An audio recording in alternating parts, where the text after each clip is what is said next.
Здравейте, приятели! Аз съм Добън Крушер и в днешният епизод ще направя един малък туториал. Как да се изчупите текста. В смисъл, изчупите текста, не. Как текста ви да изглежда като щупен, както е на новото ми лого. Ако не сте го виждали, го направих преди... го завърших преди час.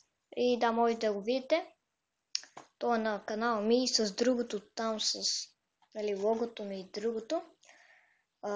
Забравих как се казваше аватара и логото. Седно. Сещате онова в квадратчето и другото в правоъгълничето. И така. И днес ще ви покажа как да го направите. Първо нил и тук трябва да ви е на 1270 на 720 и може и по-малки, ама аз го правя за видео. Мисля да ми е бакграунда. После File, Open и си отваряте някакъв бакграунд. Например, ето го моя, който аз то просто си избрах. Ctrl и A натискате. Вие можете да си изберете някой друг. Натискате Ctrl и A за да го селектирате целия, Ctrl и C за да го копирате, Ctrl и V и ето. Сега, идвате тук и пишете така да е, както искате да ви е текст. Ctrl и T и го големявате с Shift, така. Аз го правя за бакграунд, така че ще е големчък, така. Сега, след това идвате ето тук. Цъкате Blending Options и цъкате Guardian Color. И аз избирам Black and White, вие можете, тук има Red Green, да, можете да си изберете там друг. И тук можете да си променяте нещата, много са интересни. Аз много обичам да се играе така. Така да е просто да видя. Кой иска така? Не. Просто някак си като щупене така. Така? Не. Окей. Не. Е така, може би. И му слагам и Drop Shadow, това е сянка, ако не знаете. Тук може и сянка, може и такова нещо за сянката. Каква да се направиш тук? Тук сприт. Всъщност малко ще я дръпна. Не, нека да бъде просто така и това май е замъглява или опреснява. Нека да бъде ето така. Noise. Не, това не мога. Ето ви текста, окей. И след като го направите, преминаваме към частта как да го щупите. Вие можете и по друг начин да си го правите, аз сега набързо го правя туториал, защото нямам много време и да... Исках да направя клип как да го направите. Така натискате, след това е това Resize Type. Натискате го и след като го натиснете идвате ето тук. Така. И правите както искате да ви го щупи текста. Например, аз искам така. И така. После идвате тук и Make Selection. Окей. Идвате ето тук и го дръпвате. Готино е. Да, после можете там други неща да си правите. Така. Да, нещо. Вие можете по друг начин. Аз сега в момента показвам както аз го правя. Може да ще направите ето това нещо. И чакайте малко. Ето това тук. И затова ще направя видео Clipping Mask. Това е много готино. И затова ще направя видео. Ако съберем 5 лайка, ще направя видео за как да си го правите. Все едно както е бакграунда отзад. Така да си правите текста. Само че 5 лайка. Това не мисля, че ще са проблем за готини пичове като вас. Сега. И после така си го чупите и го чупите както искате да ви е. Докато не го щупите. Мисъл, да, не така. Аз сега ще го направя пред вас. Гледайте като го вземете колко готино става, така можете да си го обединявате, не знам точно как. Така идвате тук, ако искате така го погледнете. Това изглежда повече, изчакайте малко. Това не изглежда много като счупено. Така. Не, така па нищо не се вижда. Може би, ако това го дадем така. Така да е. Нещо така. И... Завижте, вие тук, ако сте специалисти, можете да си мените Но мисля, че с клипинг маска става много добре. Поне според мен става много добре. Но сега няма да го правим. И шрифтът е важен, между другото. Аз избрах най-тъпия шрифт. Но да, както знаете, ако изберете хубав шрифт, ще стане много готино. Също така, тук можете много готино да си го правите и текстури на дърво, за което ще кажа. Така да е. Следващия туториал, ако има такъв, ще направя такова. Ще направя как си такова.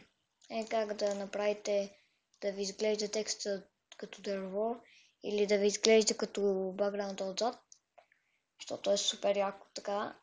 И можете да си правите много готини логота, като моето новото ми лого. Това малко по-различно ще го отрежа. Така. Малко забързано говоря. Да, малко забързано говоря, но това надявам се да не е проблем. Не.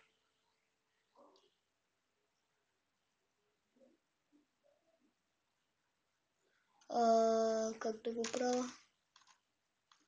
Опа.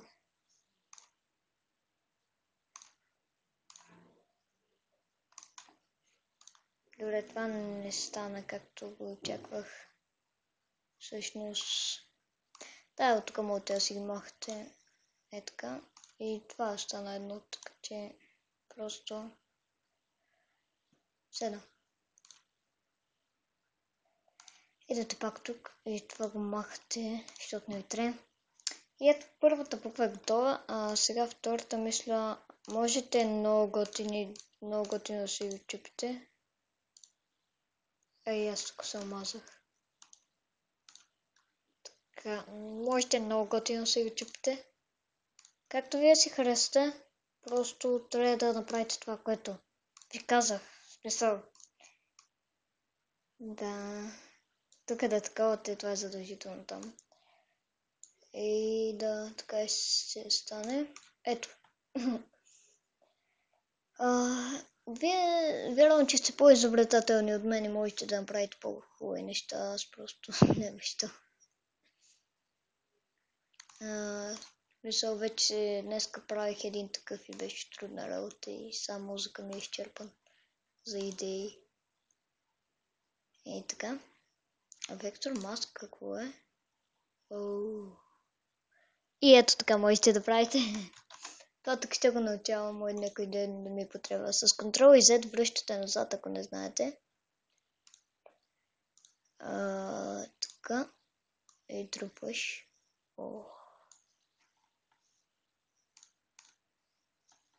Колко готино става. Да, с това можете да правите всъщност много яки неща. Просто супер яки неща може да правите с това. Не само това, което ви показвам, много неща. Всеки ден, когато се опитвам нещо да направя за вас, научавам и нещо за мен си, което да ползвам. Ето като днеска научих как да го чупа и са много ме кеф. И реши просто да направя много леко туториал, че само искам да видя нещо. Че звукът си го записвам от друга програма и пробвам дали то са по едно и също време. И са само с една секунда разлика, така че мисля, че няма да има.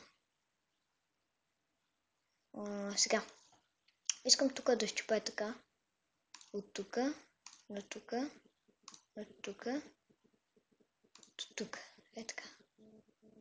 Всъщност това не се получи както го исках. Но ще видим как се получи.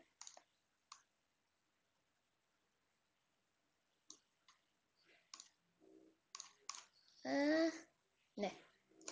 Никакъв шанс.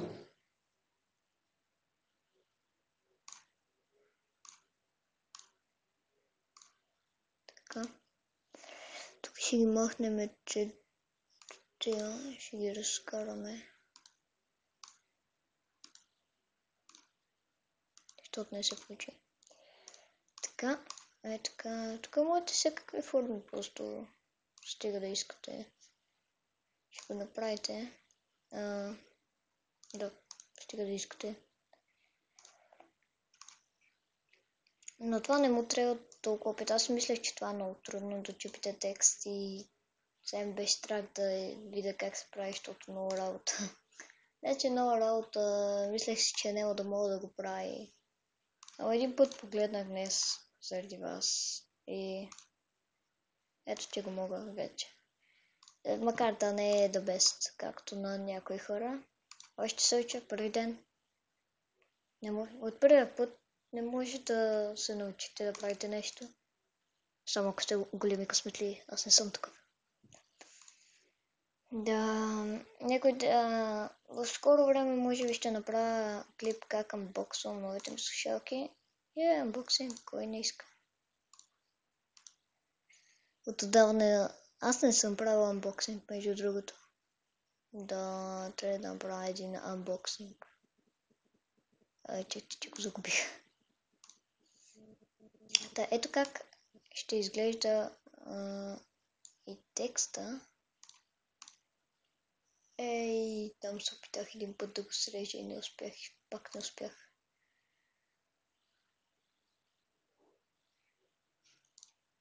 Тук някъде.